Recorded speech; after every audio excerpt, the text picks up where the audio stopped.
Hello and welcome to Matters on Voice of the People 90.3 FM. What are we talking about today? River State Governor Siminalayi Fubara has arrived in Port Harcourt, the state capital. The governor arrived at the Port Harcourt International Airport at about 12:19 p.m. on Friday, more than 24 hours after President Bola Tinubu ended a 6-month emergency rule in the state.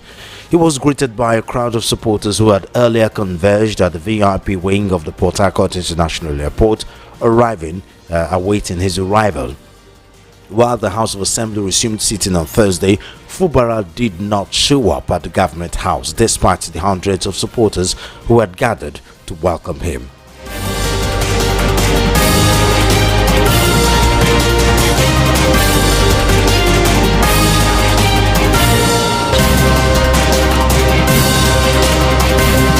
That is what we're talking about today. You can call me Solo, you can call me Mr. Solo, you can call me Solomon, you can call me Souls, you can call me Mr. Souls, but officially I am Solomon of Welcome to Matters.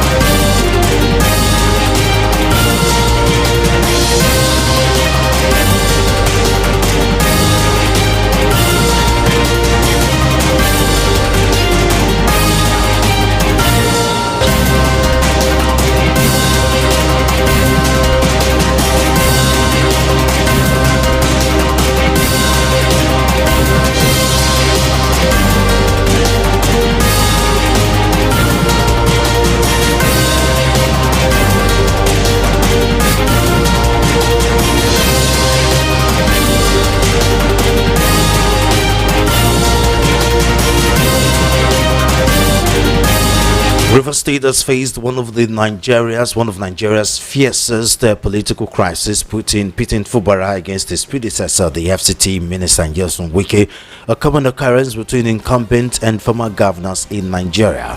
Once allies, their fallout over control of state structures and resources split the House of Assembly, sparking impeachment move, protest and violence, including the burning of the Assembly complex.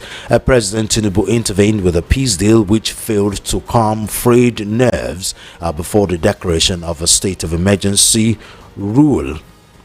As tempers flared, locals and ex-agitators threatened to destroy all installations should Fubara be impeached, as threatened by the pro-Wike Martin Omawale-led State House of Assembly through a notice sent to the governor. The situation reached a climax when Tinubu declared a state of emergency on March 18 and also appointed and sworn in retired Naval Chief Vice Admiral Iboke Taibas retired as the sole administrator of the oil-rich Niger Delta state. So finally, the governor arrived at the Port Harcourt International Airport today at 12:19 p.m., more than 24 hours after President Bola Tinubu ended the 6-month emergency rule in River State.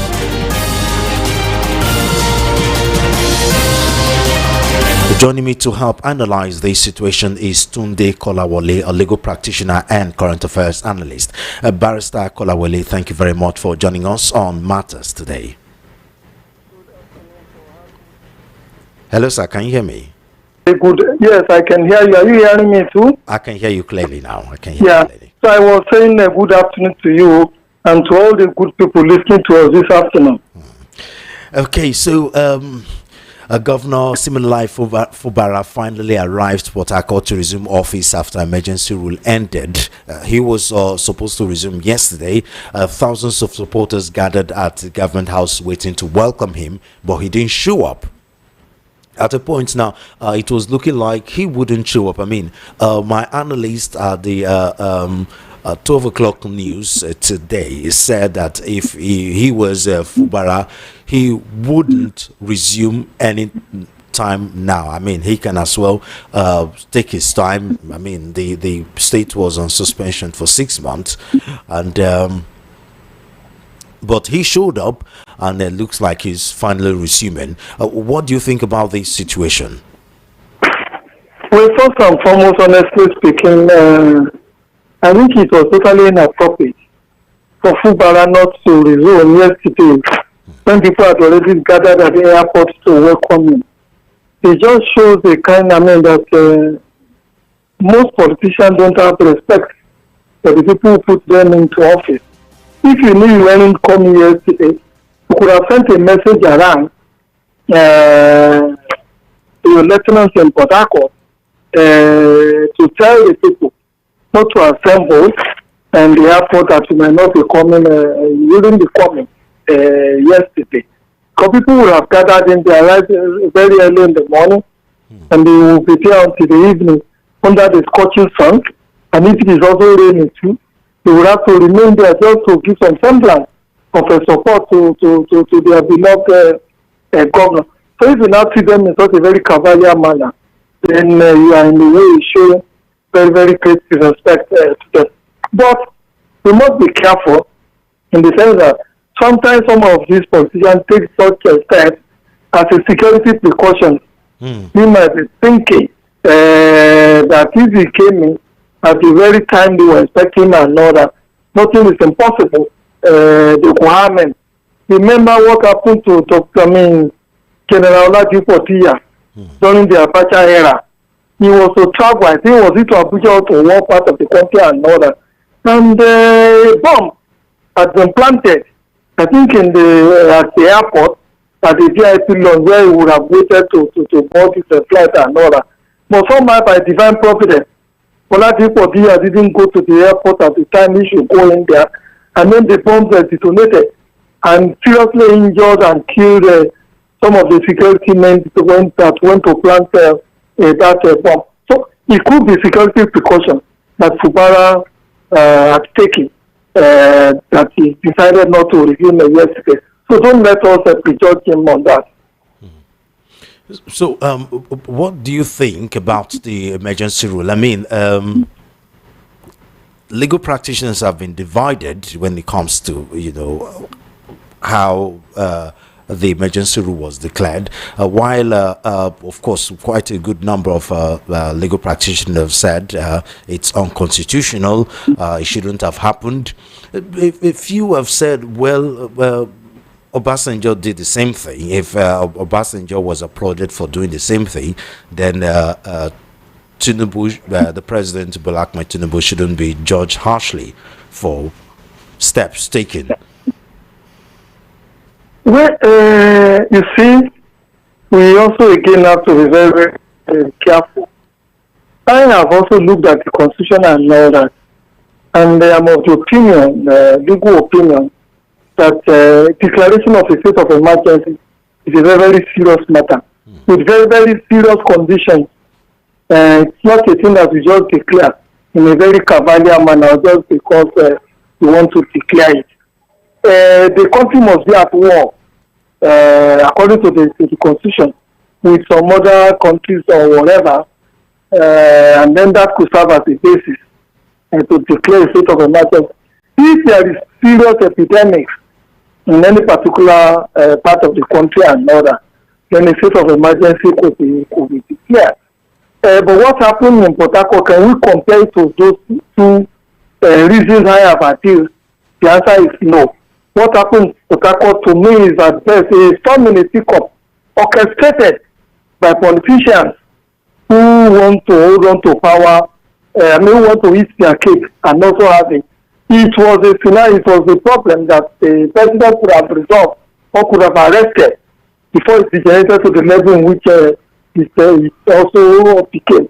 And in a way, too, it could be said that Mr. President could not be exonerated from this, from the problem that happened in River State and led to the state of Nigeria. Why do I say this? Shortly before the 2022 election, in order to win, it would appear to me, and I'm alleging, that the president went and approached Wike, who he knew was already agreed with the refusal to make him running with Atiku. He approached him, and then he also knew that Wike has a substantial, he's sitting on top of very substantial resources that could be useful for the election process. Furthermore, River State has a very huge electoral base, a very huge voters base, which could swing the pendulum of a victory on the side of who that state is voting for. So he posted the reason wiki, and then reason wiki got Rivers State people to vote for him and all that. Immediately after that election, he gave him a very powerful ministry with substantial, enormous results to play with. And rather than concentrate his energy as Minister of the Federal Capital Territory, place his job over there, he still wanted to be dictating what is happening in River State and controlling Governor Fubara the way he likes. At least that is the allegation Fubara put in the public space. It doesn't amend. And the Wike himself has not denied it that he was interfering in the day-to-day running of Rivers. So the summary of it is that Mr. President is a beneficiary of the crisis that happened in Rivers State. So if you're a beneficiary and other, or what miracle would Mr. President now be pretending to be solving the problem of Rivers State when he could be said to have ignited it and now declare a state of emergency? I mean, he took advantage of the crisis, the PDP crisis in River State, and they did a political calculation. Exactly. And the weekend himself, not behaving like a principled politician, fell for it. Let's even agree that he took advantage. Politicians can take advantage of the weaknesses of their opponents, or their lack of organization, or their lack of principle, lack of responsibility. It is left for the Nigerian people to decide who out of the unprecedented they will vote for. Furthermore, immediately he did that and appointed UK minister, and UK again began to behave the way he's behaving, controlling what is happening in River State. Mr. President could have called him to that and said, look, Mr. Man, I have made you a minister. Please concentrate on your work at the Federal Capital Territory and all that. We have more than enough work to do at the Federal Capital Territory. That's if he was a principled politician. And if he didn't want to profit, from what has happened, look again now. The sole administrator who has no power whatsoever to organize a local government election, has organized a local government election in which Mr. President's party, APC, won, I think, leading only 3 local governments for the PDP, which is the controlling party in that aspect. The sole administrator again has also gone here and appointed head of service and made some other very serious and critical and very specific appointed some people into principal offices and other. That was not his mandate. His mandate was to bring peace to the River State people and prepare grants for Mr. Fubara and the House of Assembly to be able to do their work after the 6-month state of emergency. So whichever way we look at it and all that, this is a sad day for democracy, a very, very sad day democracy. And I do hope, and write what I'm saying down, I do hope that this will not be a prelude.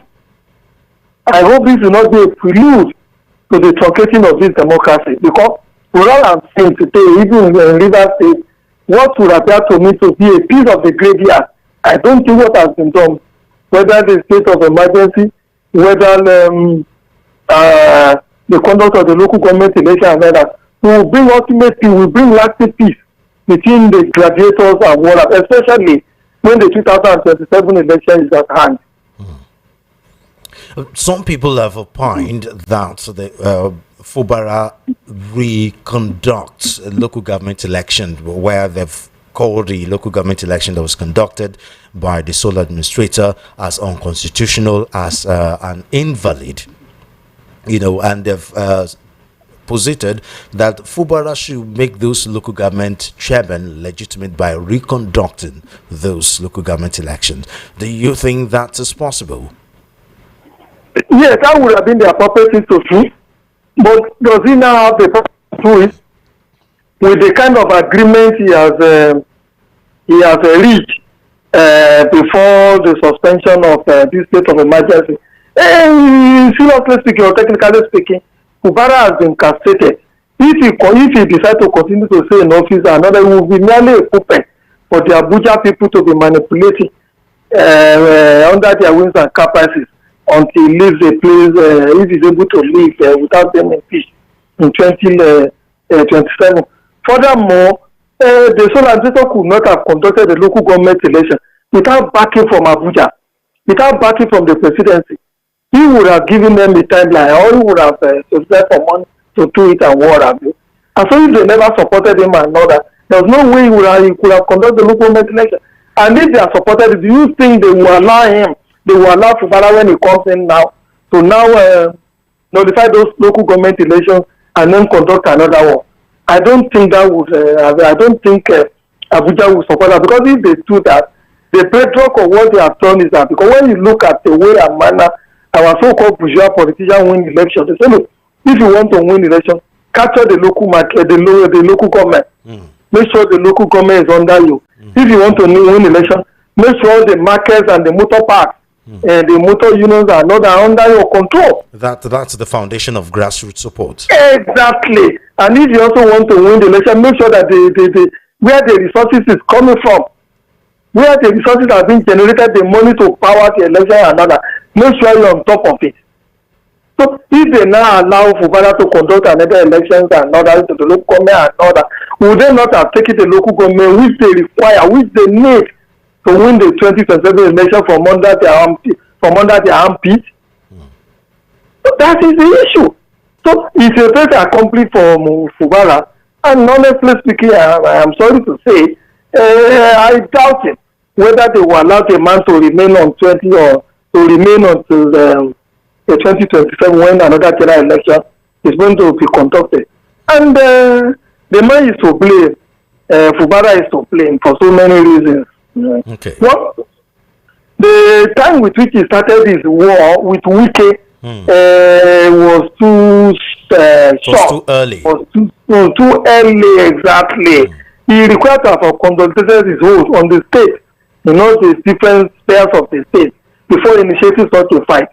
We Yorubas have a saying that when you haven't got hold of the scabbard of a sword, you don't start making inquiries into who killed your father. Fubara hadn't gotten hold of the sword before he started querying the Godfather for not wanting to have peace and not that means his political calculation was quite wrong. Exactly. So that one is that. Secondly, the fight, when the fight now broke out, the fight he put on, in my humble opinion, was too futile. It wasn't steep enough. It was very amateur. Maybe because the man is a civil servant. They said Wike deliberately picked him. They said he was an accountant in the ministry or something, and then he picked him. Wike didn't go for seasoned politicians in the state who could give him a fight, or who will also have grassroots support. And those he went for a civil servant who has no taproot in the state. Believing that if he had him, it would be easier for him to continue to hold on to the levels of power in Rivers State. So when he began his fight, some may call that political genius on the part of Wike. Oh, of course, it has always been. If you also look at the template that Mr. President follows here in Lagos and all that, you will see that he may have learned one or two things from the template of Mr. President. And you and I also know that all the governors who have looked at the presidency or the president in the face, whom he put there, who have looked at the president in the face, he has always given them a very bloody nose. He has always given them a very bloody nose. So that might also be the reason why his support for Wike is a rock solid. But I give you an example. Wike is not the first person to have this kind of problem or this kind of challenge. I think it was the Second Republic or whatever the Third Republic. You remember Dr. Olusola Saraki in Kwara State? And you remember Admiral or is it Commodore Lawal, whom Dr. Bukola Saraki's father put as a governor. He had issues such as this. But somehow, maybe because that man is a general, he was able to stand up to Dr. Olusola Saraki. At least for the 4 years he was in there and all that, and fought him to a standstill. But he himself also didn't get a re-election when it was time for the election, despite all the huge amount of money is spent, and despite all the grassroots support, all the strategies he put in place to make sure that he has a grassroots support. He appointed uppers where there were no uppers. He created emirs where there were no emirs. He was giving stipend, as it was alleged, from the security vote to all manners of people, so that they would support him. But somehow, for some things I would not want to say on this program, Dr. Bukola Saraki was able to defeat him in the election. In fact, Dr. Bukola, before that election, Dr. Olusola Saraki has been posting. If it is human being that will revolt, there was no way Lawal to come back as a governor in Kwara State. Then we have the Obaseki example. When shortly after Obaseki also took over power and order, he began to have problems with his godfather, Adams Oshiomhole. But somehow that man was able to manage the problem of the crisis better and all that. With the support, incidentally too, with the support of Governor Wike, who is now creating a problem for the governor of his own state. And then Obaseki was able to weather the storm, even though he himself lost the opportunity or the power to install his own party as governor of those states. So this is a musical chair that the Nigerian democracy has become. And the kind of politics we play. Exactly. Politics of no principle, politics in which political parties are mere vehicles for realization of personal ambition, politics in which power has become an avenue to make money. Whereas if people want to make money, what they should do is not to go into public offices, but to go and do business. The richest people in the world are not necessarily politicians. When you find a politician who is rich, he must have been rich before he became a politician. Because when you look at it seriously speaking, if you don't want to end up in jail, you cannot use your political offices to enrich yourself. Now, some have suggested that one of the reasons why similar like Fubara lost the war with his, estranged godfather, Wike, was the fact that the way he himself was installed was fraught, in the sense that he was imposed by Wike on the people of River State. Fubara wasn't exactly a popular figure, didn't garner enough grassroots support from the states and the PDP stakeholders and party members in the state. He was merely forced, on the people of River State, and because of the troubling way at which he has emerged as a River State governor is one of the reasons. I mean, when you come into the governorship on a quote unquote fraudulent way, then what do you expect? How do you expect to win against a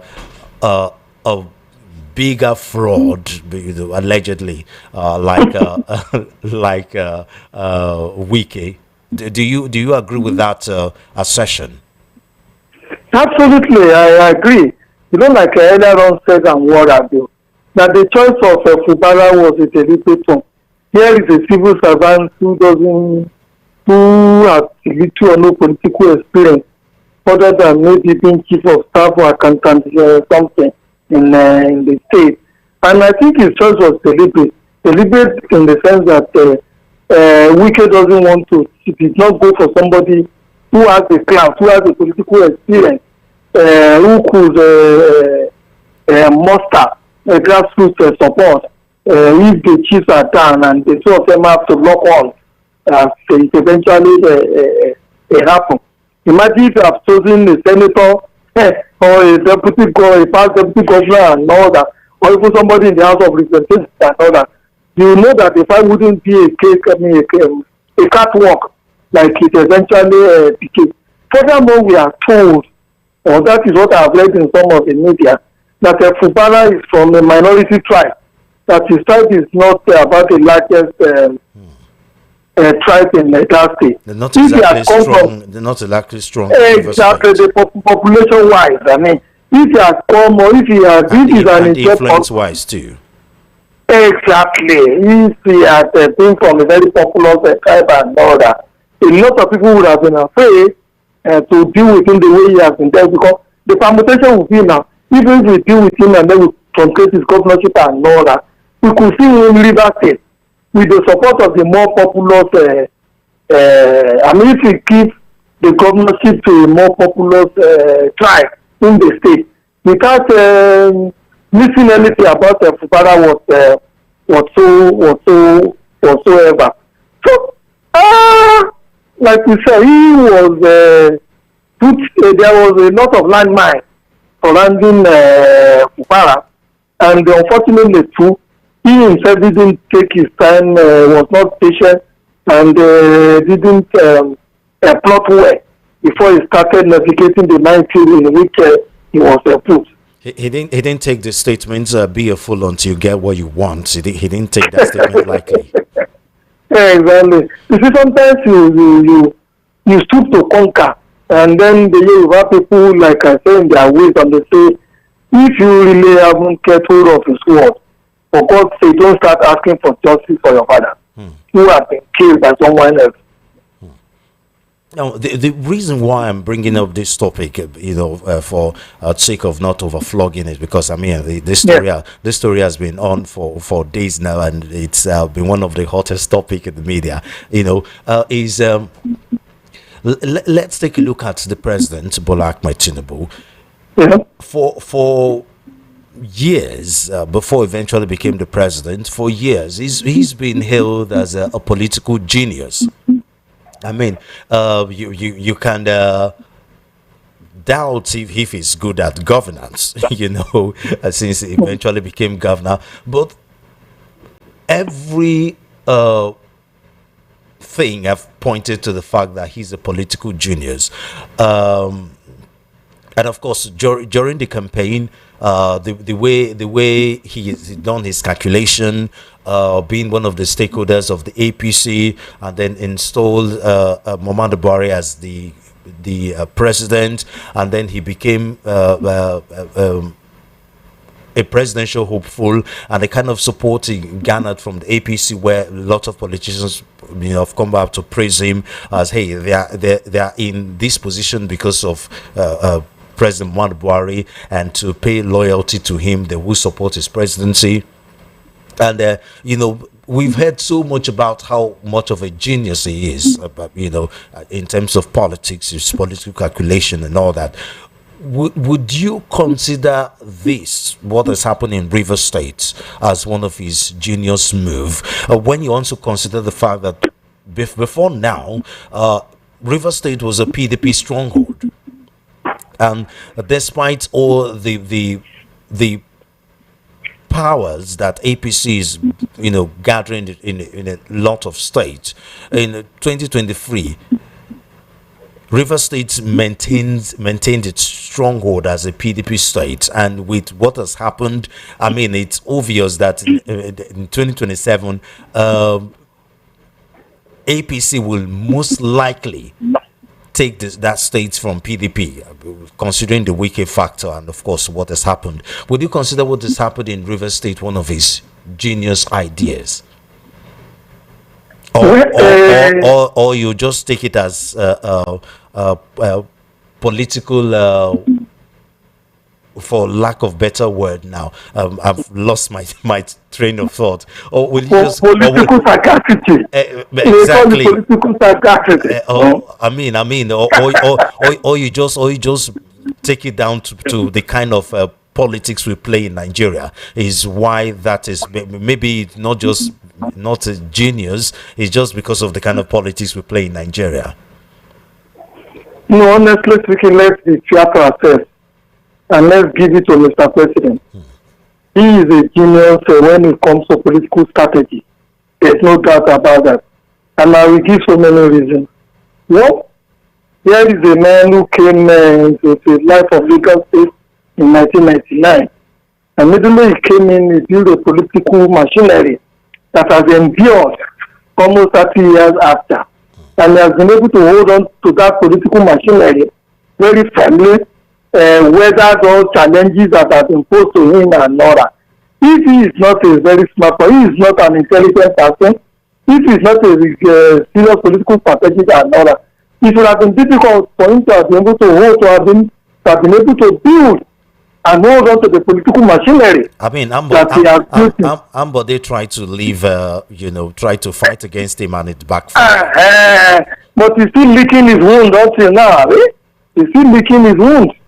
Furthermore, you will also see that most of the political trajectories that this country has had since return to democracy in 1999, one way or the other, Mr. President has always played a very, very influential role in all that. In all the party has built from the action, from democracy, Alliance for Democracy to AC, to APC, and what have you. If he doesn't have the skills, the genius and all that, he could not have gone on to do or build all those bridges and structures that he has continued to build over the years. Furthermore, look at all the things that have been thrown on the part of Mr. President to ensure that he didn't eventually realize his political ambition, either as governor or as president. When he came in 1999, he had a titanic battle with Chief Ganifawe over his credentials and what have you. And he was able to weather that storm. If he is not an intelligent, very strong strategist, that would have been difficult. And also look at the last election, not to continue to overemphasize, look at the last election. The Naira was changed overnight, and then currency became a very, very scarce and all that. From some of the information we got and all that, that was a frontal attack on him, a way to really make sure that he doesn't have the resources to power his election. But somehow the man was able to raise the necessary funds for the necessary resources to power his election. There was also fuel shortage when that election was going to be held and all that. He was also able to weather that storm.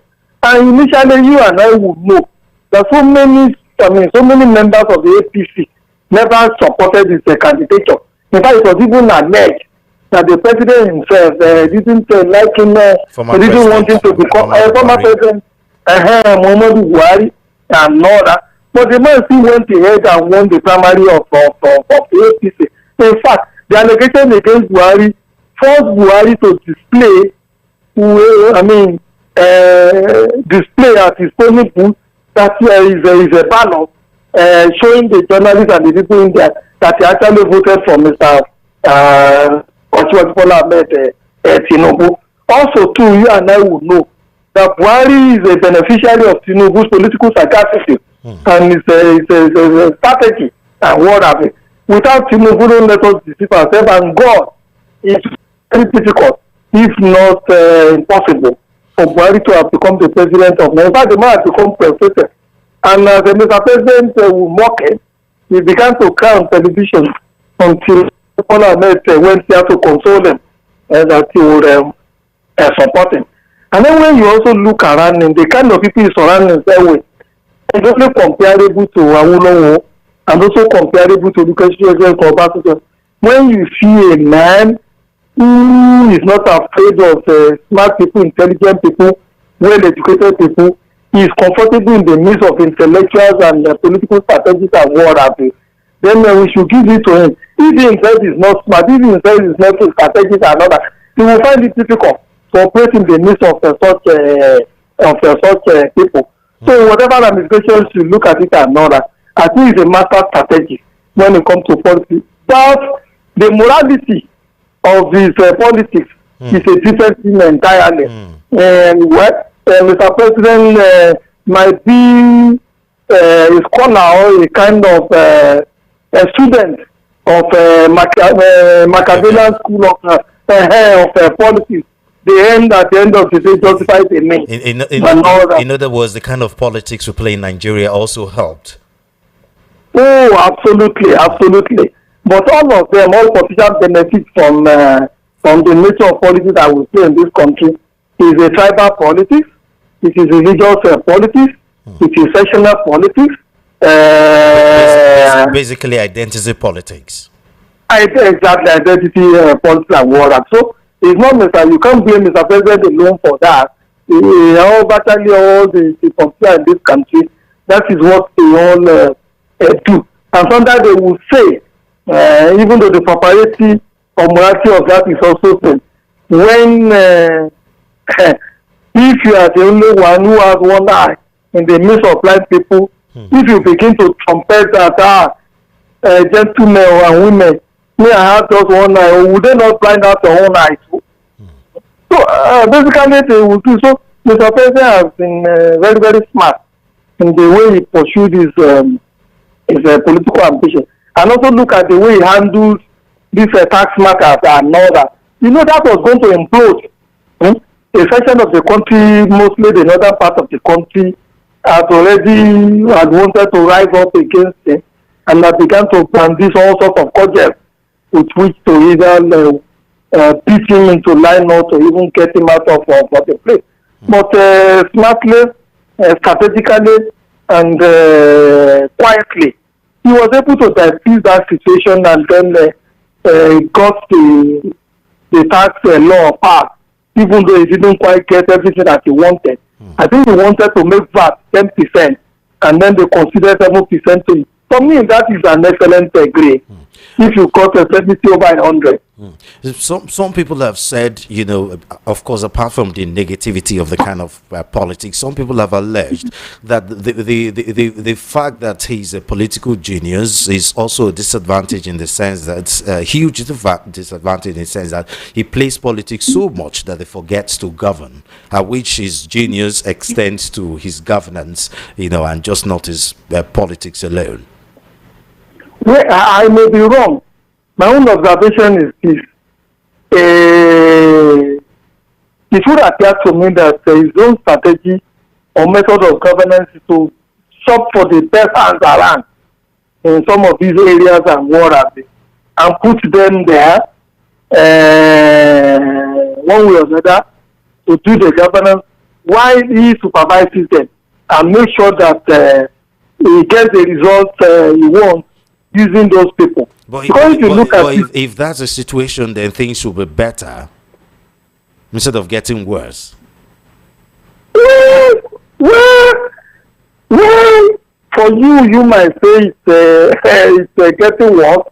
His own priority might be different from your own priority. Because from what I am saying, I mean, it's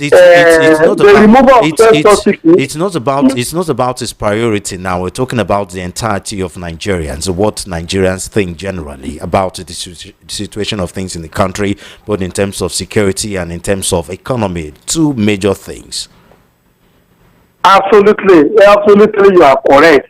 But even as it yesterday or thereabout, or day before yesterday, we still saw some of Mr. President's spokesmen saying that we should not forget that things had become extremely bad when he took over power. And that if he didn't take some of the steps that he took, the country probably may have collapsed before now. Whether you agree with that or not, it's a different thing entirely. But by and large, apart from the high inflation, apart from the insecurity, his government appears to me, with due respect, to have a vision of where they want to take the country to. If only his government could excuse, just like you have observed, take away almost 70% of politicking, or put governance at 70%, and maybe politicking at 30%. Maybe he could have achieved a better result. One may be tempted to ask, what good is vision when you're just going to be there for 4 years or 8 years, as the case may be? I mean, if it was an authoritarian regime or military rule where you can rule for 20, 30 years, then vision may be acceptable, okay, a long-term project, but I mean, you're only going to be there for 4 years or 8 years, and then putting projects that will last for 30, long-term project. I mean, who does it benefit if people are dying of hunger and insecurity in the country? Well, I agree with you absolutely. I agree with you. Even myself, I'm at the receiving end of the hunger that is in the land and water. Are you sure, sir? Oh, absolutely. So, but you see, we must be very, very careful with one thing. A man shall not live by bread alone. Man shall not live by bread alone. I used to give this example. Look at a country like Britain.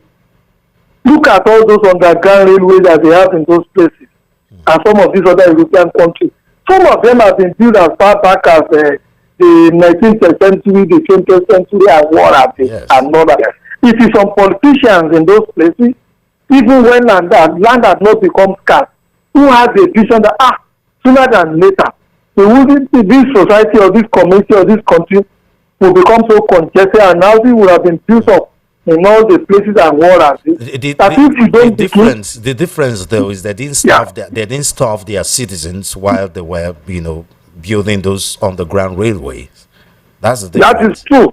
That is true. I think the challenge we have in that area are two things. There is still enough money for Mr. President or for this government to do whatever they want to do. If only a few things could be done.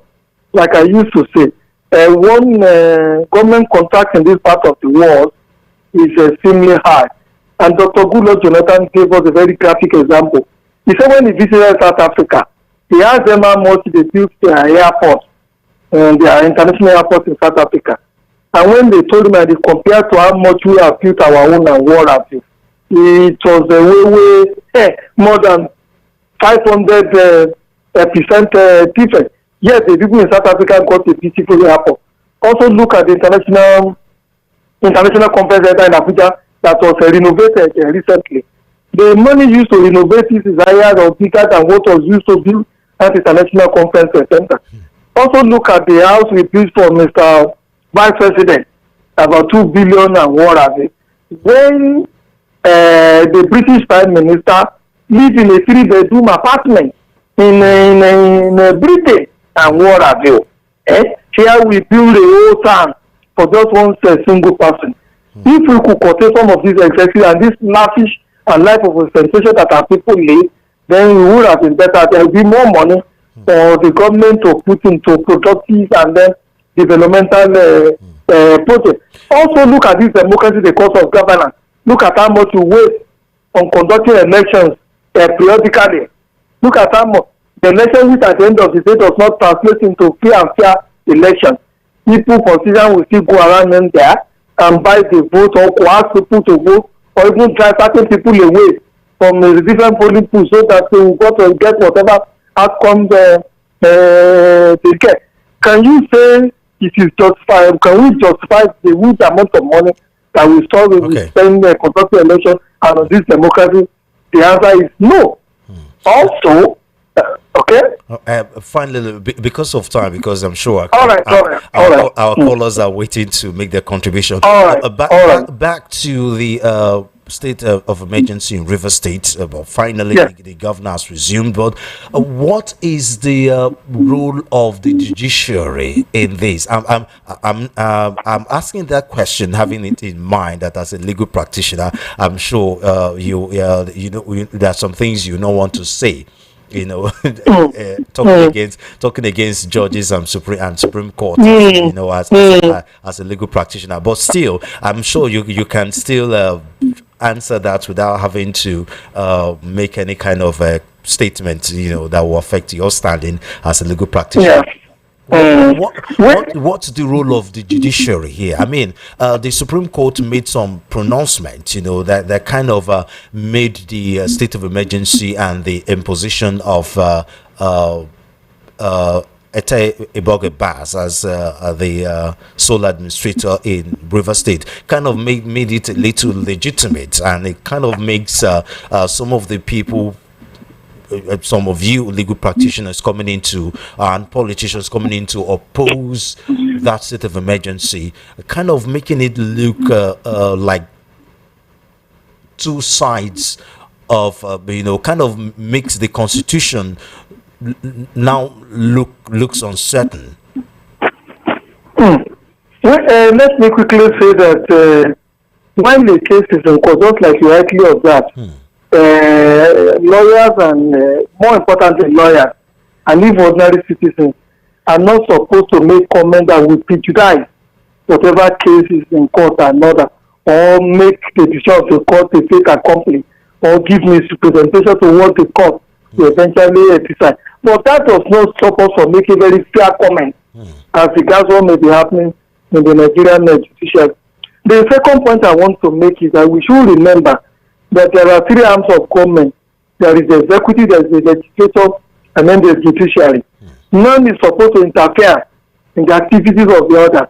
Look at now, all of us are accusing the legislature as being rubber stamp of the executive and not that, simply because we think that the executive is interfering or is interfering too much, or that the legislature is pandering to the whims and caprices of the executive too much. The judiciary has to stay above that kind of accusation. And then you also know, even though they have information they have that, they are not allowed to talk. They are not allowed to tell you what they see and what is before them.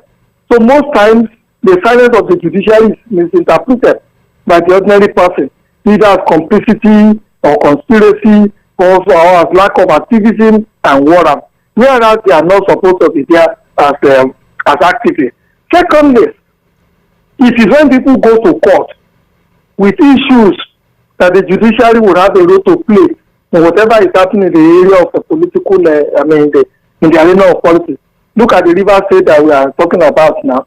When some people said, look, the River State legislator having come to the APC and all that, they have automatically forfeited their say and it should be declared vacant, and then another elections are conducted. I think that matter went to court and the court ruled otherwise. The governor too has taken several cases to court, which the judiciary has one way or the other. Which is exactly why I'm asking the question, because I mean it kind of make the emergency rule look legitimate, despite lots of legal practitioners saying otherwise, and constitutional and some constitutional analysts saying otherwise.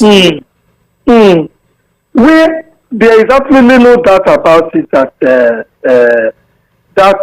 all some of us or some lawyers believe that declaration of emergency and other was totally inappropriate, but have been done. But you and I were not there in court to see what evidence was presented before the court, necessitating the state of emergency and what have you. And again, too, you only have a court where there is peace and concord in the society. If the whole country is burning and what have you, and all that, even the court will not be able to deliver or administer any justice. Neither would the executive arm of government, the legislators also be able to apply their taste. So sometimes, this is my personal opinion, I'm not saying that is the decision of the court and all that. The doctrine of necessity comes in there, especially when you look at the facts of a different case. It's not impossible, based on the facts presented before the court. And you know the people in those places, especially the Supreme Court, these are old men, these are experienced people, old men and women, who you can say have seen almost everything in law when it comes to Nigeria. So they have to act with a lot of wisdom. So if it is in their wisdom that they've decided that the state of emergency in River State is in appropriately not done or executed by Mr. President, I think we should just accept the wisdom of the Supreme Court. You will remember, because this is also part of law, there is what you call the doctrine of necessity, Abi. There's also the presumption of regularity. And then sometimes too, when certain things have been done, especially in the overall interest of the state or the local government or the country and all that, the court will be reluctant.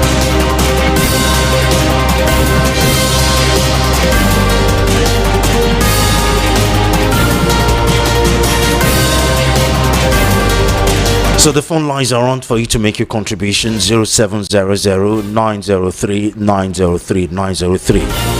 Again, 0700 903 903 903 or 0803 692 9933. You can call or text us via WhatsApp 081 717 56338. Hello, welcome to VOP. Mr. Soros, good afternoon. Good afternoon. Thank you for joining us on the show. Tell us the name where you're calling from and your contribution, please. This is Joe calling from Mr. Okay, Geoffrey, go ahead. There are things that happen in this country that make one will start asking what is happening. Geoffrey, looks like you're going to have to call us back. We can hardly hear you. You're breaking. Can you hear me now? We can't hear you. You're breaking. We can't hear you clearly. Call us back, please. Thank you.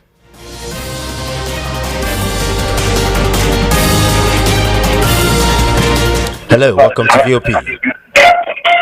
Hello, Winterman. Yes, so welcome to VOP. Tell us the name where you're calling from and your contribution. Sometimes we are promoting certain things in this country that we're not supposed to. These guys are not political geniuses. They are political jobbers. You can call next executive ways. They are wallows. They are Obama. The next Mandela of this world. These are political metrics. Not all these people that are clean country with all sorts of political impunity. You guys say yes, we can destroy River State, a state that made you who you are. Who was wicked before 2000? Who was he? It was nobody. President as a political genius. No, he has never been. He's not destroying. He's destroying our wars. He's destroying our law of the land. Okay. Thank you. That's what I can say. Thank you.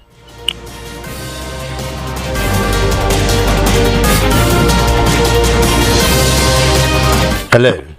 Hello. Welcome to VP. Hey.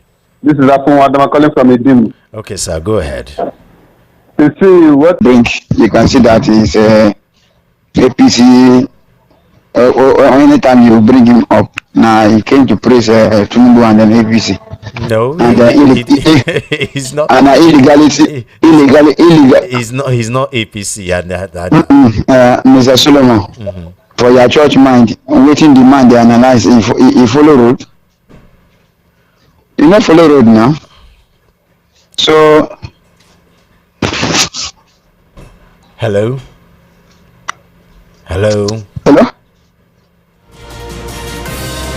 Okay. Hello. Hello, good afternoon. Good afternoon. Welcome to VOP. Tell us the name where you're calling from. It is Adebayo from Alagbado. Okay, Adebayo, go ahead, please. I'm listening to your lawyer. I think I really give thanks to that lawyer.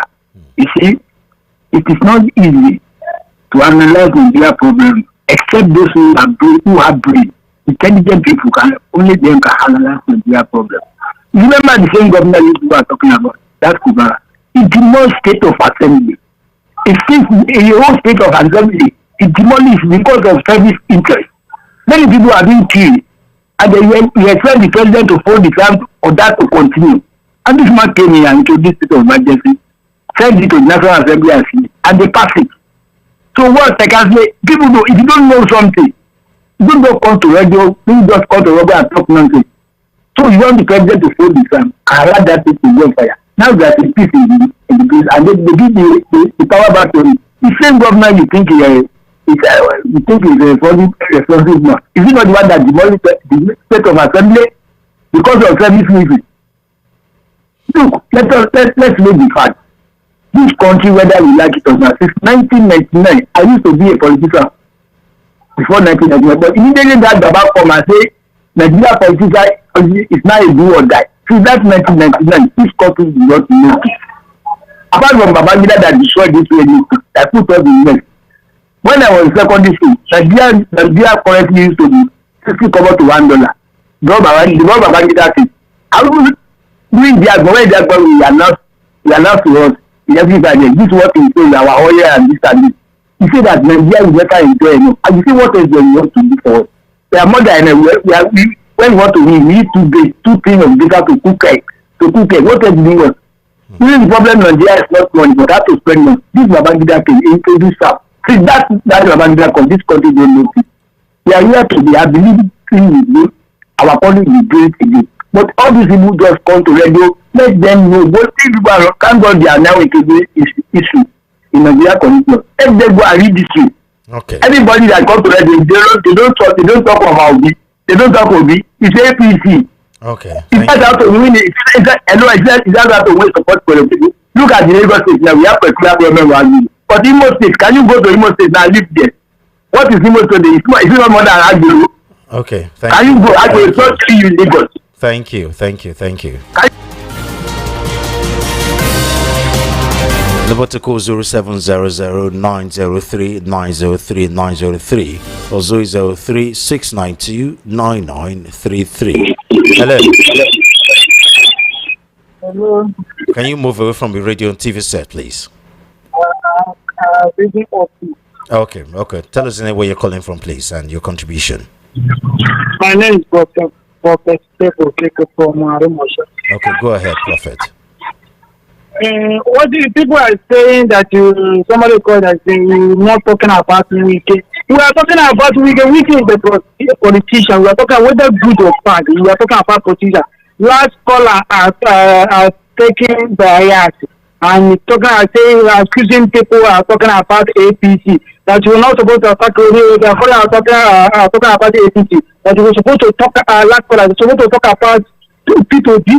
You're supposed to ask me as the anchor of this program. Is P2P the president of Nigeria or governor of Anambra State as of now? Why are we talking about P2P? As if P2P the president of Nigeria, who is responsible, who is supposed to, or P2P the member of APC? You have got people mentality that are supporting you. You're supposed to ask that the way things is going in Nigeria. If it's going to like it, go back to PDP. Go inside. I think if you can bring them when PDP in power, especially Jonathan, people are comparing people to form a riot against to remove. And when that see, let me say that's why we if you genuine prophet, we are not vision and things.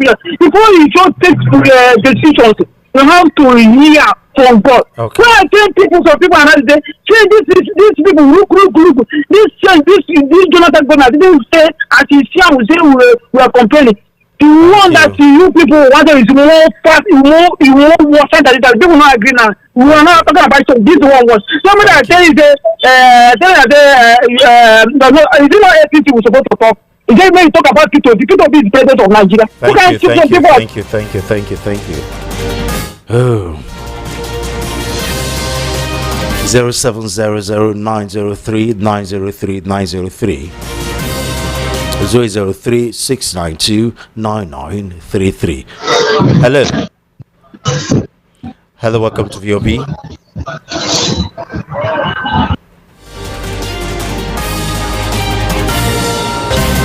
Unfortunately, we're having a kind of network issues. I can't exactly read WhatsApp messages. I do sincerely apologize for that. So looks like a phone call is the only one thing that's available right now.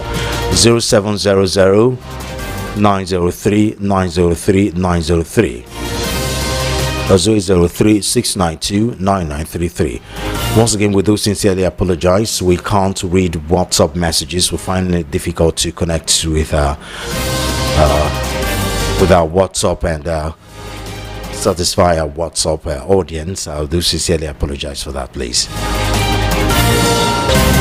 0700-903-903-903 or 003-692-9933. Hello, welcome to VOP. Hello, good afternoon. Good afternoon. Tell us the name where you're calling from. Victor from Oshodi. Okay, Victor, go ahead, please. So I thank God for everything that is happening in Nigeria. One thing about what is happening is not happening for one person. Bob Marley say when rain fall, it doesn't fall for only one man house. So some people are still defending what is wrong. So what I'm still telling them is that once we can be able to realize we in Nigeria to do the right thing, so the right thing will bring good things to us. Thank you and God bless you. Thank you.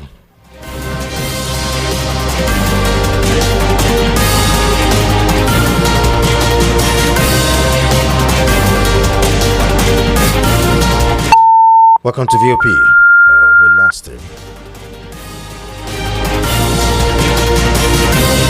Once again, we do sincerely apologize for those of us trying to send WhatsApp messages. We can't read WhatsApp message right now. We're finding it difficult to connect.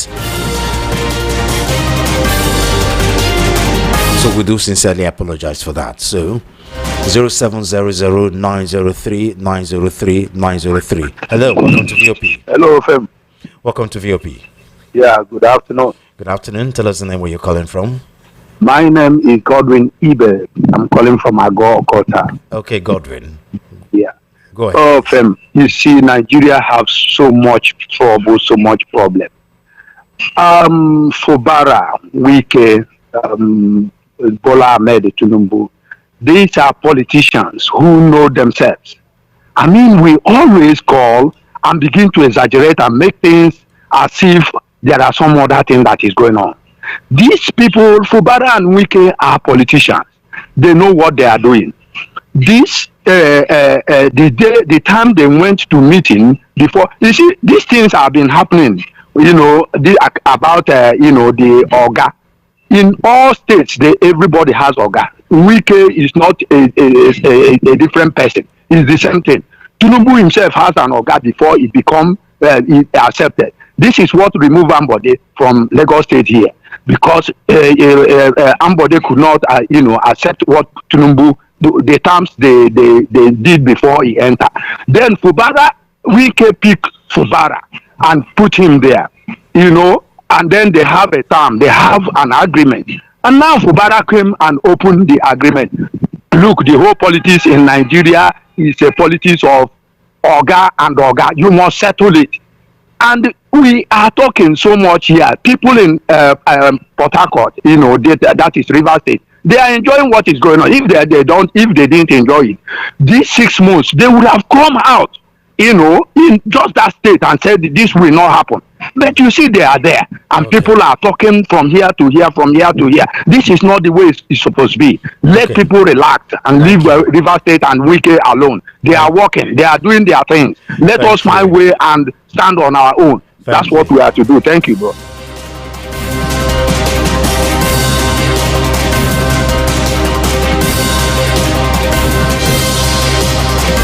Hello. Hello. Good afternoon. VOP. Good afternoon. Tell us the name where you're calling from and your contribution. It's Macaulay from Mapoluko. Okay, Macaulay. Go ahead. Hello. I just want a question. With all these things that happen in Nigerian politics today, will Nigeria ever be good? Like, we have some wicked, the president, and their likes, they are not making move. All the hues and cries of Nigeria. It's time for Nigeria to stop wailing, crying, and weeping.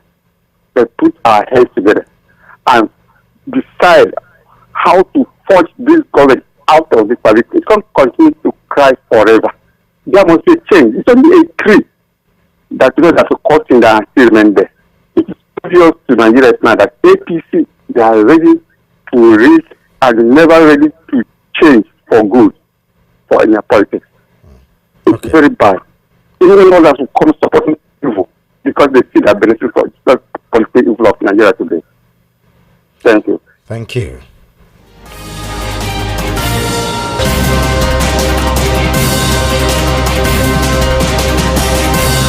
Hello, welcome to VOP.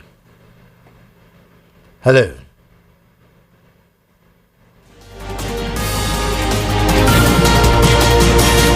So it's 036929933 0700903903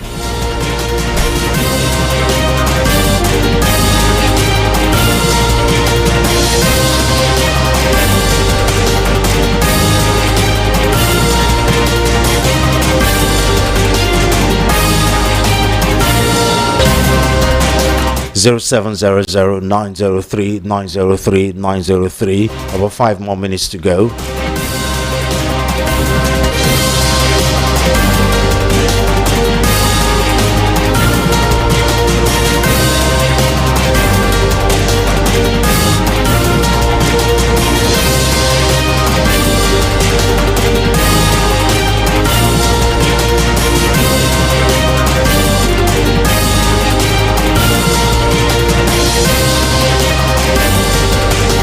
Hello.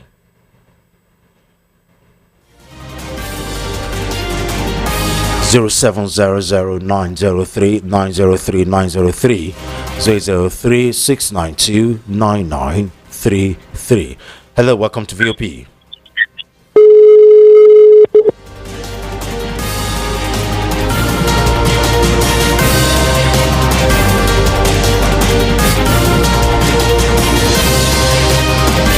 Hello, welcome to VOP. Hello.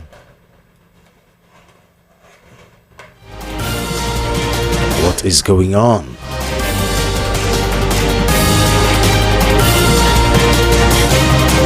Hello.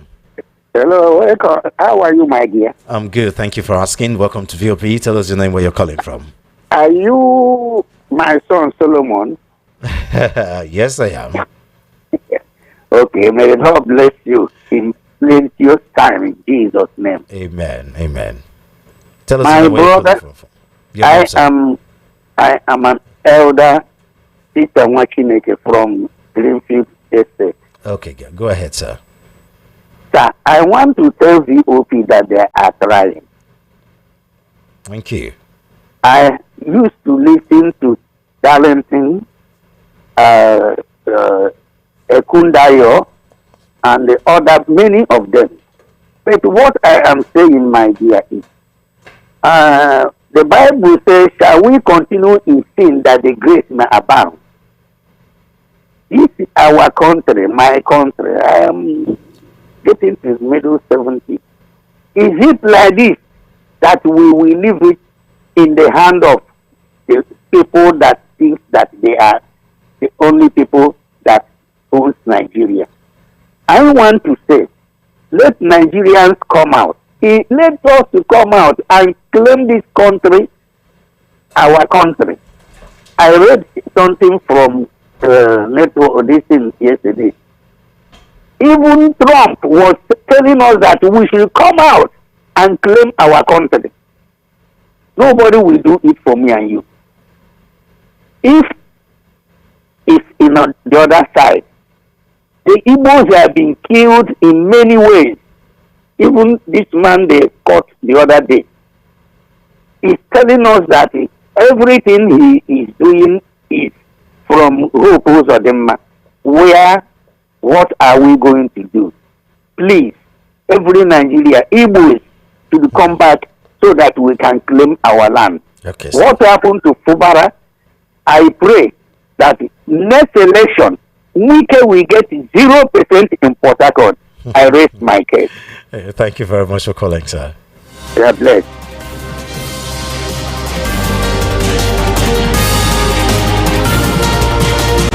Okay, time for us to go. One last call before going. Hello, welcome to VOP. Hello, good day, sir. Welcome to VOP. Tell us your name, where you're calling from, please. Yeah, my name is Tony from Okota. Okay, sir. You're my last caller for today. Yeah, thank you. Well, my intake this afternoon is about, some people, when they come to air, instead of go straight to what, is on the ground, they start blaming people or giving excuses. But what I want to say in Nigeria, a lot of people are calling, take your country at hand, come out. The only people that can take this country out of these wicked people is women. We can remember what happened in about 19 or something, the revolution of women going naked. If women do not come out, they think that the problem of Nigeria is only for men or youth. If the women can come out and, talk about injustice, even going out, for protest, I don't think that police will come and be shooting them.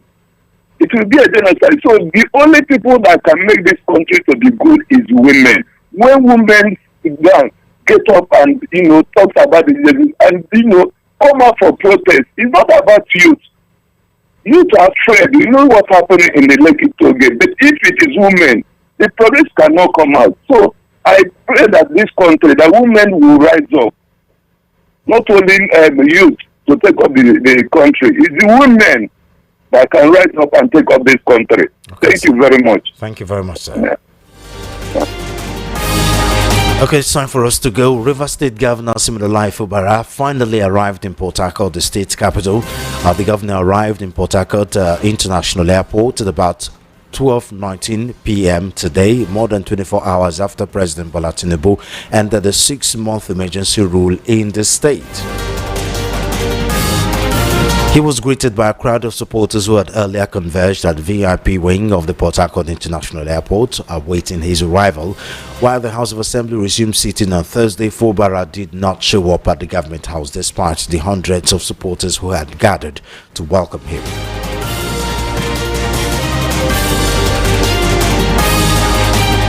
But his predecessor and current Minister of the Federal Capital Territory, Nyesom Wike, said during an interview that Fubara was not under compulsion by law to resume on Thursday.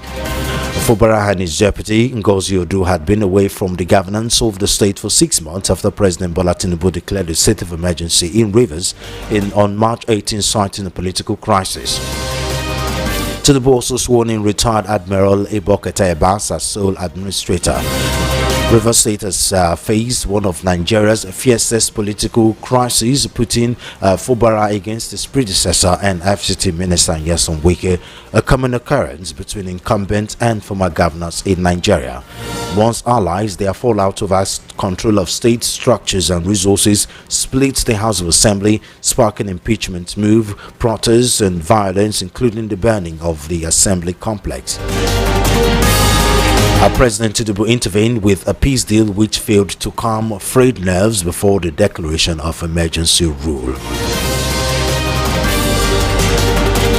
It is always a pleasure talking to you. It's always a pleasure coming on air.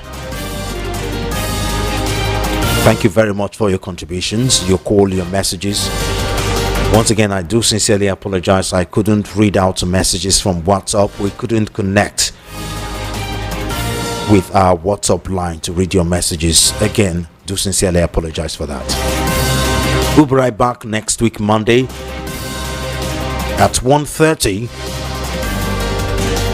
The show is Matters. The station is Voice of the People 90.3 FM. Do follow our social media handles at VOP 903 FM. Subscribe to our YouTube channel at VOP 903 FM. I am Solomon of Good afternoon and thank you for listening.